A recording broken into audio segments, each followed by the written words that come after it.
तो इसलिए mule coin में भी अगर कॉमन में आप इंटरेस्ट लेते हैं तो उसकी आने वाले टाइम में कोई वैल्यू नहीं बढ़ेगी।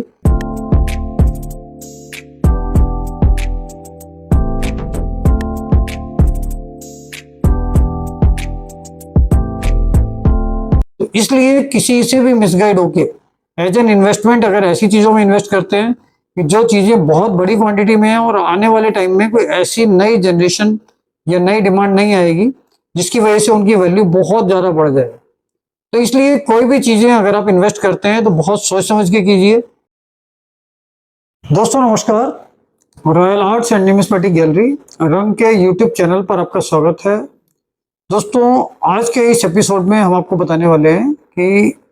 कोई भी कॉइन्स, कोई भी करेंसी अगर आप कलेक्ट कर रहे हैं तो अपने आप को सबसे पहले आपको ये डिसाइड करना पड़ेगा कि आप उस कोई भी चीज जो कलेक्ट कर रहे हैं वो एज ए कलेक्टर उसको संभाल के रखने के लिए कर रहे हैं, एज ए हॉबी कर रहे हैं, या उसको आप बेचने के लिए कलेक्शन कर रहे हैं,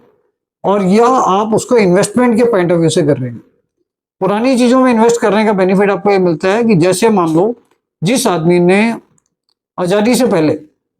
ब्रिटिश इंडिया का चांदी का 1 रुपया में लिया था, आज उसकी वैल्यू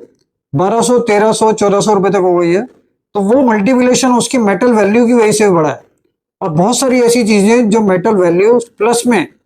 उसकी कोई भी एंटीक्विटी वैल्यू और उसके साथ साथ अगर उसमें रेयरिटी है तो रेयरिटी वैल्यू, ये चीजें उसके साथ एडिशन आ जाती हैं तब उनकी वैल्यू बढ़ती है। तो ये सारी चीजें टाइम टू टाइम तो बढ़ेंगी,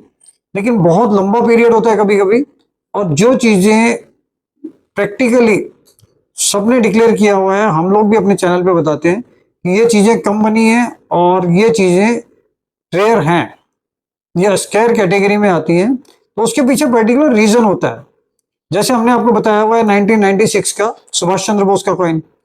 जबकि वो 97 में कॉमन है, लेकिन 1996 का सुभाष चंद्र बोस का कॉइन रेयर है क्योंकि वो गलती से बना था, बाई मिस्टेक। इसी तरीके से इंटरनेशनल क्रॉप साइंस का कॉइन जो 1996 में बना था, तो वो कॉइन भी क्योंकि कॉन्फ्रेंस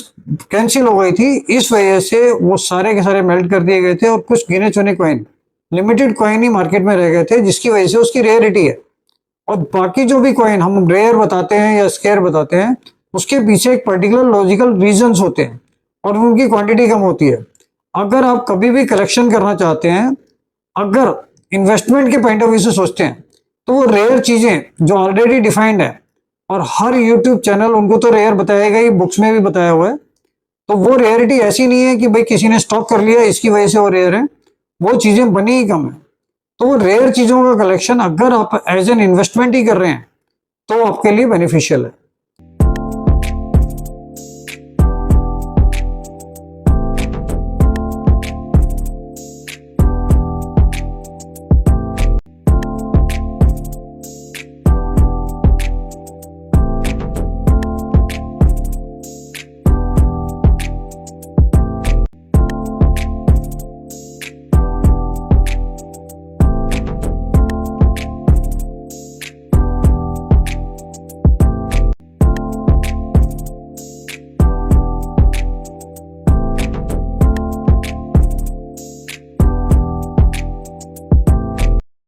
इसके अलावा जो लोग as a collector, as a hobby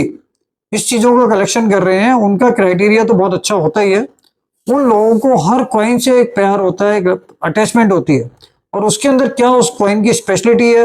वो उस चीज को बहुत नजदीकी से देखते हैं। और वो सारी चीजें माइक्रोस्कोपिक होती हैं कि भाई आदमी कोई भी चीज एक एक कॉइन इकट्ठा कर रहा है और उसकी हॉबी है, तो उसके अंदर वो बहुत सारे डिफरेंस देख सकता है, जिसमें डाई वैरायटी भी आती है, मेल वैरायटी भी आती है, बहुत सारी चीजें आती हैं। और जनरली आजकल मैंने तो ये रियलाइज किया है कि बहुत सारे डीलर म्यूल वैरायटी के नाम पर कॉमन पब्लिक में एक वेरिएशन दे रहे हैं कि भाई अगर इस चीज का ये म्यूल आया तो ये बहुत महंगा हो जाएगा आने वाले टाइम में, जबकि म्यूल वैरायटी में अगर आप बाद में सेल करना चाहते हो उसको, तो मेजोरिटी जो म्यूल कॉइन्स निकले हुए हैं, ज्यादातर म्यूल कॉइन्स की आपको वैल्यू नहीं मिलेगी। कुछ स्पेसिफाइड है, कुछ बहुत कम ऐसे म्यूल कॉइन है जिनकी रेयरिटी की वैल्यू आपको मिल सकती है फ्यूचर में। तो इसलिए म्यूल कॉइन में भी अगर कॉमन में आप इंटरेस्ट लेते हैं तो उसकी आने वाले टाइम में कोई वैल्यू नहीं बढ़ेगी। और बहुत सारी चीजें और भी, जैसे मेरे पास काफी सारे लोग आते हैं जिनका मेन इंटरेस्ट होता है कि भाई वैष्णो देवी के सिक्के 786 वाले सिक्के, 5 रुपए के ट्रैक्टर वाले नोट, इसके अलावा भी जो कमोमरेटिव कॉइन्स आते हैं खास तौर से ब्रास वाले 5 रुपए और बाई मेटल में 10 रुपए में जितने भी कमोमरेटिव कॉइन्स आए हैं, तो इसके अंदर ज्यादातर में कोई रेयरिटी नहीं है और ये बहुत बड़ी क्वांटिटी में अवेलेबल है। और ये सारी चीजें आपको कलेक्शन नहीं करना चाहिए अगर आप इसका डेली में बिजनेस करना चाहते हैं। तो इसमें कोई बहुत लंबा चौड़ा प्रीमियम नहीं है, बहुत कम मार्जिन पे इसका काम हो रहा है। तो ये चीजें आप सोच समझ के खरीदें। कुछ लोग हमारे पास आते हैं कि भाई हमने कमोमरेटिव कॉइन और ये जितने भी कॉइन है ये 10-10 गुना पैसे ज्यादा देकर लिए हुए हैं, क्योंकि यूट्यूब पर बताया जाता है ये लाखों रुपए के होते हैं, जबकि ऐसा कुछ भी नहीं है।